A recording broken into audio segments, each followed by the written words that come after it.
Assalamualaikum warahmatullahi wabarakatuh. Allahumma shalli ala sayyidina Muhammadin wa ala ali sayyidina Muhammadin wa barik wa sallim ajma'in. Ya ayyuhalladzina amanu atiiullah wa atiiur rasul wa ulil amri minkum. Syukran ya Rabbi, syukran ya Rabbi, syukran ya Rabbi, alhamdulillah, syukurillah ya Rabbi. Ya Gusti Allah Subhanahu wa taala tidak memberikan kita ilham untuk bersyukur, terus kita tidak akan bersyukur pada Gusti Allah, tidak akan berterima kasih pada Gusti Allah Subhanahu wa taala. Dan Gusti Allah mengatakan, "In syakartum la'azidannakum wa la in kafartum inna 'adzabi lasyadid." Dan dia mengatakan, siapapun yang bersyukur, aku berikan lagi kepuasan, kenikmatan atas apa yang diinginkan dalam hidupnya. Namun jika tidak bersyukur, maka azabku sangat pedih. Ini maksudnya bahwa ketika kita tidak bersyukur, maka ditutup semua pintu-pintu keberkahan dan pintu-pintu rahmat ilahiyah, sehingga seolah-olah hidup kita nampak sempit, seolah hidup kita nampak begitu banyak kesulitan dan masalah, seolah-olah hidup kita akan nampak begitu menyeramkan, begitu mengerikan, begitu memedihkan sekali.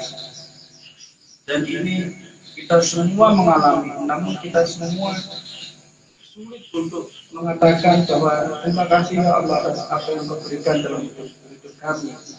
Dan alhamdulillah ini adalah malam Jumat, malam Sabtu, tepat seminggu Rajab ya.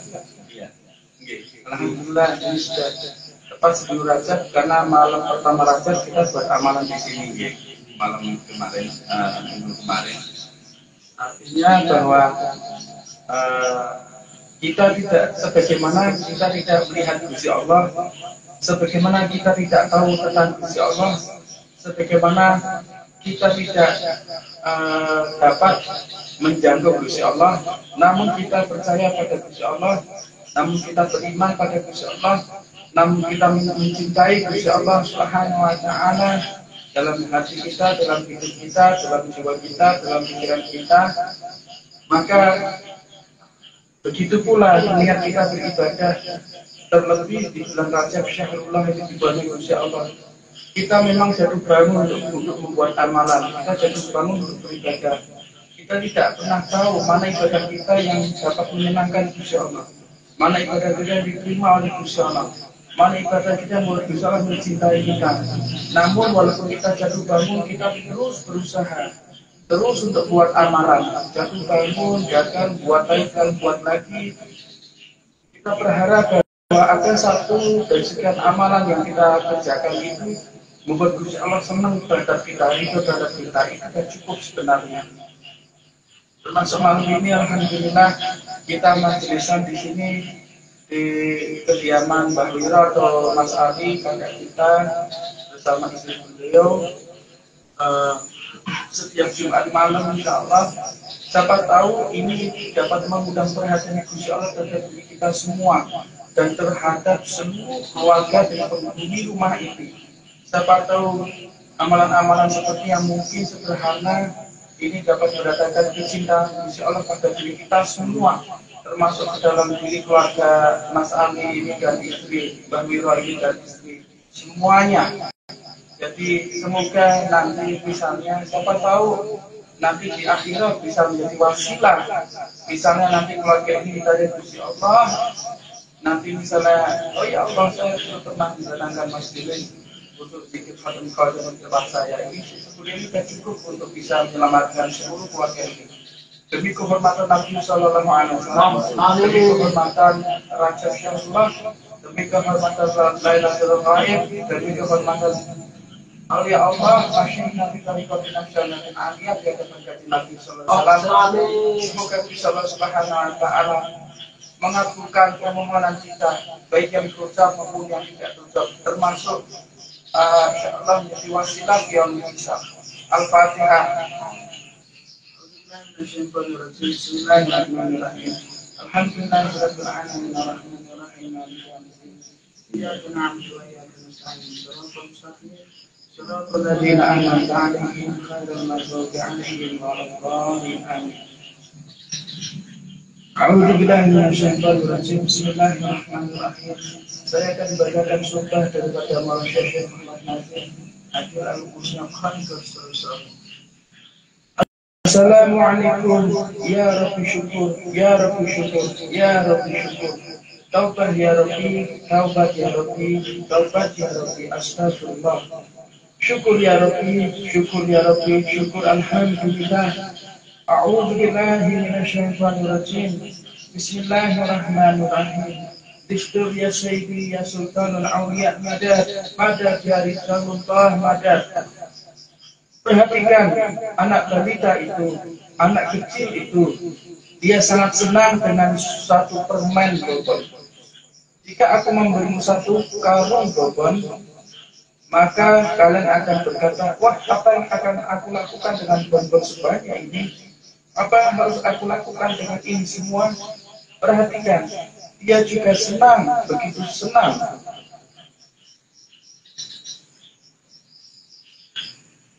Tapi orang dewasa mereka tidak puas hanya dengan satu karung permen bonbon.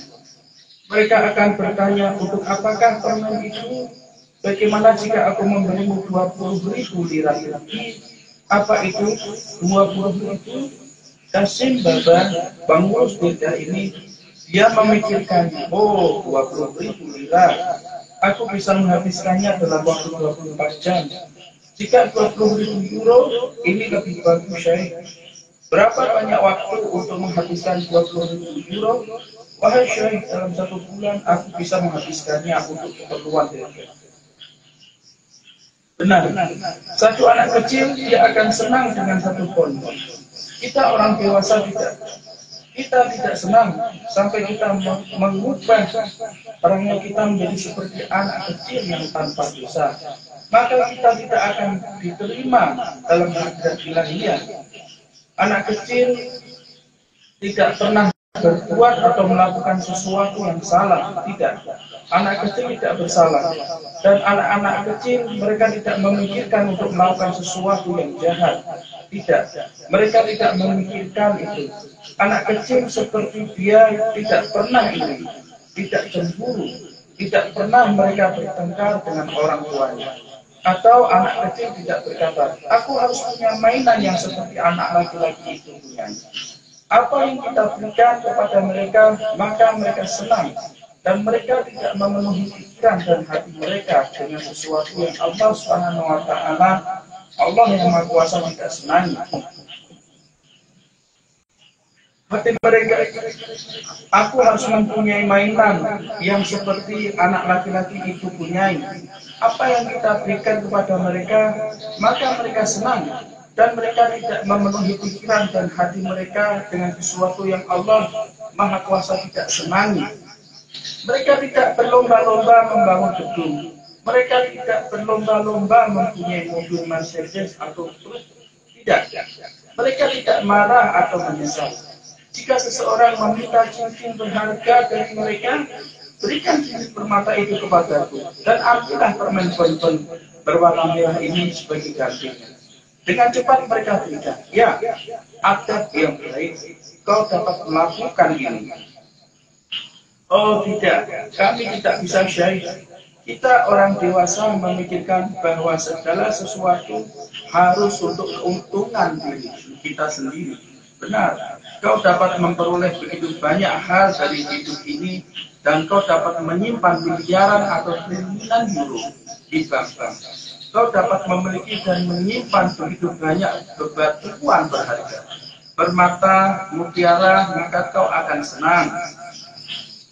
Jika seseorang memintanya, berikan hartamu demi kepentingan Allah Subhanahu wa Ta'ala, maka dia memberikan satu batu yang tidak disukainya, cincin atau gelang yang sangat murah sambil memikirkan apa yang kami simpan, maka itu untuk diri kami sendiri.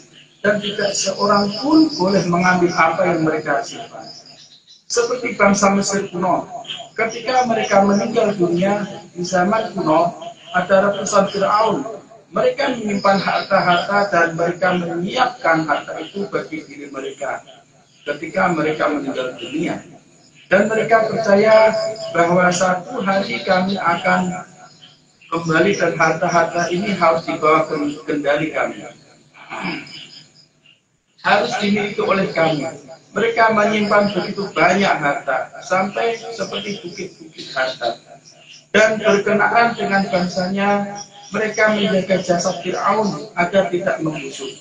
Mereka melakukan sesuatu, tapi setelah ratusan tahun, satu hari bahkan meskipun harta mereka disembunyikan, namun Allah Subhanahu wa Ta'ala yang Maha Kuasa mengutus manusia ke harta-harta mereka, ke kuburan-kuburan mereka, mencari cara agar dapat mencapai jasad-jasad busuk itu. Dan mungkin kau juga dapat melihat mumi mereka. Jika kau melihat jasad-jasad busuk mereka yang berusia ratusan tahun, kau akan lari ketakutan. Mungkin setelah waktu yang lama, baru kau dapat memakan makanannya. Atau bahkan kau ketakutan di malam hari dan di siang hari kau tidak bisa memakan sesuatu pun. Bagaimana mereka di sana? Dan setelah ratusan tahun, apa yang terjadi dengan jasad mereka? Mereka berusaha selamanya berada di sini. Tetapi hal itu tidak mungkin, dan harta-harta yang mereka simpan untuk diri mereka sendiri akhirnya habis di jalan manusia.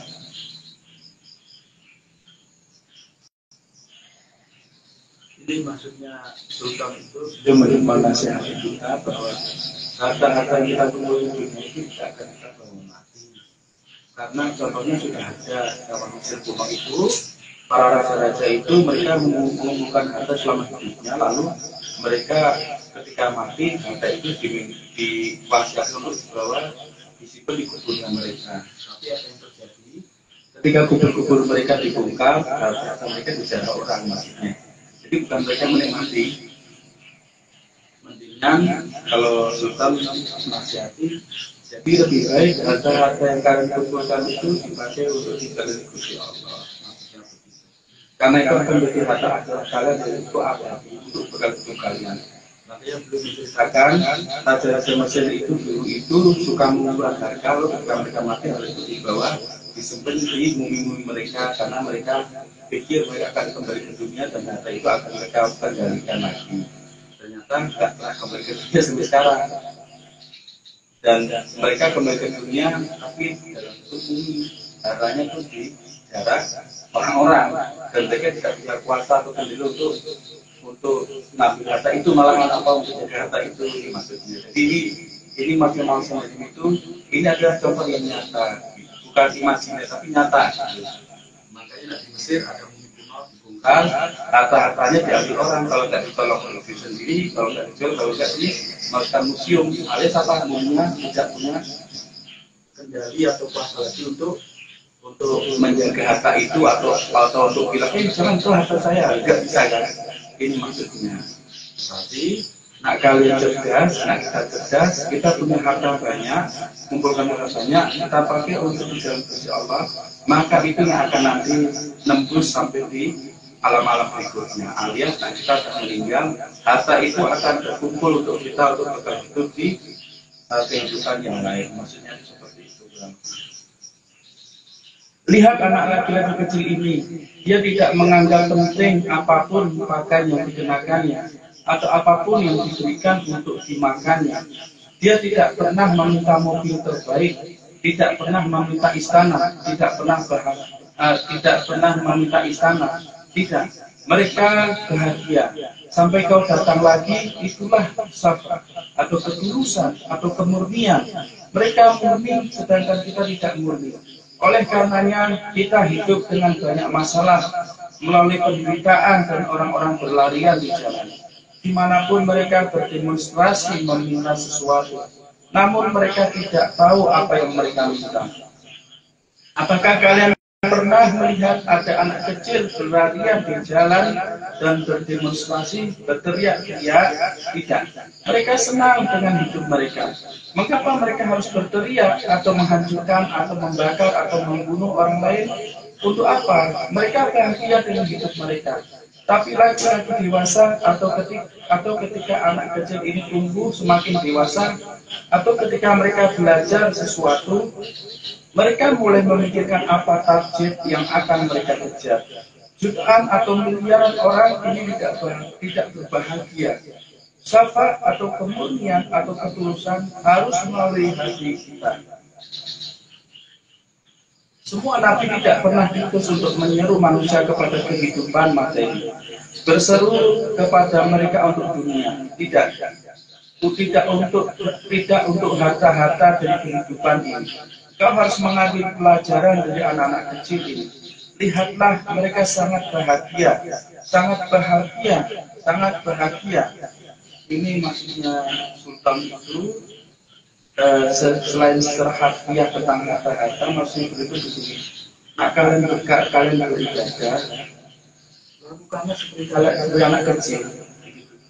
Beribadah aja karena senang sama Gusti Allah, maka energi ibadah itu akan memperkuat jiwa kita untuk terus melakukan ibadah lebih banyak dan istiqomah. Tapi nak kalian beribadah itu mengejar target, meminta sesuatu dari Gusti Allah, maka nak target itu tidak tercapai atau permintaan kalian tidak dikabulkan sekarang, ibadah kalian tidak akan kalian kelurahan dengan ibadah tersebut. Dunia menipu dan setan setiap hari datang dan berteriak kepada manusia. Aku mempunyai seorang anak perempuan yang sangat cantik. Aku ingin menikahinya. Siapa yang akan memberikan kepada maharnya? Mas kawin, wahai manusia. Berlarianlah manusia dari timur ke barat, dari barat ke timur, dari utara ke selatan, melihat dan berkata, oh lihat betapa cantiknya dia. Siapakah yang datang, dan mulailah pertengkaran terjadi. Mereka berkelahi untuk mendapatkan anak perempuan setan itu. Dunia ini bagi anak perempuan setan. Siapa yang tiap hari bertengkar untuk anak perempuan setan, untuk dunia, di kemudian hari mereka akan musnah dan habis. Wahai manusia, seluruh nabi diutus dan membawa pesan-pesan surgawi. Pesan-pesan surgawi itu harus kalian baca. Kalian harus menjaganya dan meyakininya agar dapat bahagia di sini dan di akhirat. Namun manusia mereka melakukan sebaliknya. Mereka berada di pihak oposisi para nabi. Kita harus mengikuti mereka. Kita harus mengikuti langkah-langkah para nabi. Selama kau mengikuti langkah-langkah setan, kau tidak akan pernah memperoleh apapun dan menggapai kesenangan di sini atau di akhirat. Subhanallah, lihatlah umat manusia saat ini. Mereka saling membunuh, sebagaimana yang sang Nabi SAW pernah katakan. Sayyidina Rasulullah SAW ketika hari kiamat mendekat, Sayyidina Rasulullah Muhammad SAW berkata, ketika hari kiamat mendekat, orang-orang akan mudah sekali marah dan terpengaruh oleh ide-ide setan. Dan kawan menjadi lawan, kerabat menjadi musuh, dan kini kita hidup di dalamnya. Subhanallah, seorang alim besar, seorang ulama besar, seorang yang mempunyai otoritas dalam pengetahuan Islami membuat sebuah tafsir. Beliau berkata bahwa dia mendengar seorang di pasar berteriak dan dialah penjual. Apa yang dia jual? Salju. Dia membawa salju dari gunung ke kota dan berseru kepada semua orang. Wahai kalian, cepatlah ke sini, karena modalku meleleh. Cepatlah ke sini, modalku akan habis. Bawalah dan itulah. Subhanallah. Asta'idu billah wal asr innal insana lafi khusr. Suratul Asr, surat suci. Ucapan laki-laki itu kehilangan. Karena modal kita dari hari ke hari meleleh dan akan habis. Kau ambillah modalmu atau modal itu akan habis. Selesai. Dan begitu banyak orang di kesempatan terakhir baru mencari akhirat dan sudah tidak ada keuntungan dan tidak ada modal lagi. Modalnya habis, meleleh dan tidak ada juga keuntungan. Buat apa? Sehari-hari kita berlarian, tapi modal kita meleleh. Mengapa? Dia berseru kepada semua orang, wahai kalian, datang dan ambillah karena modalku akan habis. Para malaikat mencari manusia dalam ayat Al-Harimah. Allah Subhanahu wa taala yang Maha Kuasa berfirman Jalla Jalaluhu, Bismillahirrahmanirrahim. Wal 'ashr innal insana lafi khusr. Khusr yang bagaimana Allah Subhanahu wa taala yang Maha Kuasa berfirman, manusia mereka menderita kerugian. Mereka menderita kerugian, modal mereka akan habis dan itulah kehilangan. Begitu banyak orang menderita kerugian dan tidak pernah tersisa apa-apa dari modal mereka dan tidak memperoleh keuntungan. Ini modal jutaan orang habis dan mereka tidak mengambil keuntungan. Walau hanya 1/4 dari 100 atau 1/10 atau 1/100 bagian, mereka tidak pernah mendapat keuntungan. Subhanallah, ini sebuah ajaran bagus bagi manusia untuk memahami poin itu. Karena tiap hari modal mereka meleleh, setiap hari kehilangan dan tidak membawa keuntungan apa-apa. Wahai manusia, semoga Allah Subhanahu wa taala mengampuni kita. Berusahalah untuk tidak kehilangan, berusahalah memperoleh keuntungan apa yang telah Allah Subhanahu wa taala anugerahkan kepada kita. Hidup ini adalah sebuah kehidupan sementara. Ketika hidup ini selesai, jika kalian memperoleh manfaat atau keuntungan, maka kalian akan bahagia. Bahkan satu bagian jika kau memperolehnya, kau akan berbahagia. Jika kau tidak memperoleh apa-apa, maka kalian bangkrut sepenuhnya. Habislah kalian. Semoga Allah Subhanahu wa taala mengampuni kita. Amin. Allahumma ya Rabbi, kirimkan kepada kami, wahai Tuhan kami. Kaulah Tuhan kami, jagalah kami tetap di jalanmu yang lurus, tidak ditipu oleh musuh-musuh manusia yaitu setan. Jagalah kami agar berada dalam hadirat ilahimu, di hadirat ilahiyahmu dengan mengenakan sebuah pakaian kehormatan dan dikenakan pakaian-pakaian surgawi. Berusahalah untuk tujuan itu. Jika tidak, maka kau akan 100% tersesat dan pikirkanlah apa yang seharusnya menjadi bagianmu dari hadirat ilahiyah. Apa yang akan dianugerahkan kepadamu, sesuatu atau tidak sama sekali, pikirkanlah itu. Semoga Allah Subhanahu wa taala mengampuni kita.